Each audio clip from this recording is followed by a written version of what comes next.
આજની સ્થાયી સમિતિની બેઠકમાં 2 કામોને મંજૂરી મળેલી. વડોદરા મહાનગરપાલિકાની સ્થાયી સમિતિની બેઠકમાં કુલ 7 કામોને મંજૂરી અર્થે લેવામાં આવ્યા હતા, જેમાંથી 2 કામોને મંજૂર કરી 4 કામોને મુલતવી કરવામાં આવ્યા, જ્યારે 1 કામ રિટેન્ડર કરવામાં આવ્યું. આજની આ બેઠકમાં મુખ્યત્વે જનસંપર્ક વિભાગનું શોભનમ ડેકોરેટર્સના કામને મુલતવી કરવામાં આવ્યું.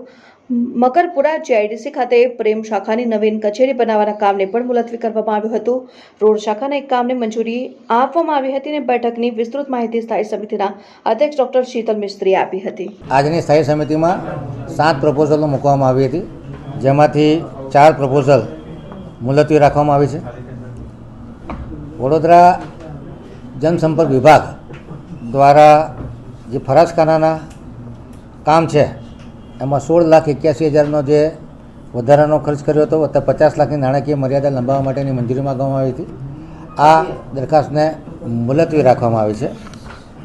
સેવાલિયા ટીમ્બાની બ્લેક ટ્રેપ ગ્રીટ ખરીદવાના કામ કે જે 34.31% ઉપરના ભાવે 3.56 કરોડના ખર્ચે લેવાનું નક્કી કરવામાં આવ્યું છે. દક્ષિણ ઝોનમાં આરસીસી રોડ બનાવવા માટેના જે કામ હતું એમાં ફેરફાર સાથે મંજૂર કરવામાં આવ્યું છે. એમાં ટૂંકી મુદતની જાહેરાત આપી અને નવેસરથી ટેન્ડર કરવાની ભલામણ સ્થાયી સમિતિએ કરી છે. એ સિવાય જ્યાં સુધી નવું ટેન્ડર ન થાય ત્યાં સુધી ઉત્તર ઝોનના જે ટેન્ડર છે એના ભાવે જે ઇજાદારને કામ કરવું હશે એની પાસે કરાવી શકાશે, એ પ્રમાણે ઠરાવ કરવામાં આવ્યો છે. પૂર્વ ઝોનમાં જે ડ્રેનેજ નળિકા દુરસ્તી સાથે નવીન નળિકા નાખવાનું કામ હતું એ 10% ઓછાના રેટથી 5 કરોડની નાણાકીય મર્યાદામાં મંજૂર કરવામાં આવ્યું છે. બિલ્ડિંગ પ્રોજેક્ટ શાખા દ્વારા મકરપુરા જીઆઈડીસી ખાતે નવીન પ્રેસ ઓફિસ બનાવવાની હતી. એમાં 2 ઓલ્ટરનેટ પ્લોટ, એક નવા યાર્ડનો પ્લોટ અને એક એને પણ વધુ વિચાર અર્થે મુલતવી રાખવામાં આવ્યું છે, કારણ કે પ્રેસની સાથે બીજું કે નવીન ડેવલપમેન્ટ થઈ શકે એવું છે કે નહીં એના ઓપ્શનો, માનો કે મકરપુરા જીઆઈડીસીમાં કરીએ તો કન્વેન્શન સેન્ટર બની શકે એમ છે કે કેમ, અને આજુબાજુના ઇન્ડસ્ટ્રીયલ એસ્ટેટની જરૂરિયાત શું છે, તમામ સભાસદશ્રીઓનું શું ઓપિનિયન બેસે છે, એના અભ્યાસ અર્થે કામને મુલતવી રાખ્યું છે. નવીન પેન્શન સ્કીમ જે વખત જેમાં સુધારા વધારા થતા હોય છે, એ રાજ્ય સરકારની નવીન પેન્શન સ્કીમ કોર્પોરેશને સ્વીકાર કરેલી છે. એમાં જે 6થા નંબરનું પ્રપોઝલ છે એમાં જે કપાતની રકમ 10% કર્મચારીની અને 14%, 10%ના બદલે 14% વધારવાની દરખાસ્ત છે, જેનાથી લગભગ 8 થી 8.5 કરોડનો બોજો કોર્પોરેશન પર પડે એવું છે.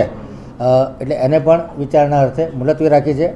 એવી જ રીતે જે પ્રપોઝલ નંબર 7 છે એમાં નવીન વર્ધિત પેન્શન સ્કીમમાં ચાલુ ડ્યુટી દરમિયાન મૈયત થયા અથવા અશક્તતાના કેસમાં જે પ્રમાણે નવી નીતિ અમલમાં છે એને લાગુ કરવી કે કેમ, કારણ કે આની ઇફેક્ટ લગભગ 2005થી જે કર્મચારીઓ કામ કરે છે એની પર પડવાની છે.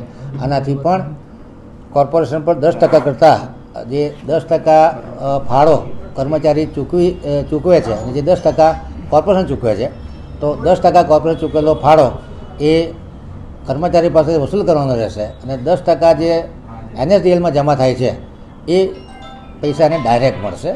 આમાં પણ આની ઇફેક્ટ બહુ લાંબા સમયથી આવશે અને અત્યાર સુધીમાં 170થી 80 લોકો મૈયત અથવા અશક્તતાથી પીડિત છે, તો એને પણ લાંબા ગાળા સુધી પેન્શન આપવાની જે એનએસડીની જવાબદારી હતી એ વીએમસી પર આવી રહી છે. એટલે આનાથી પણ આર્થિક ભારણ પડે એવું છે. એટલે આ બંને પ્રપોઝલ છે એની પર વધુ પુખ્ત વિચારણા કરવા માટે હજુ મુલતવી રાખેલ છે.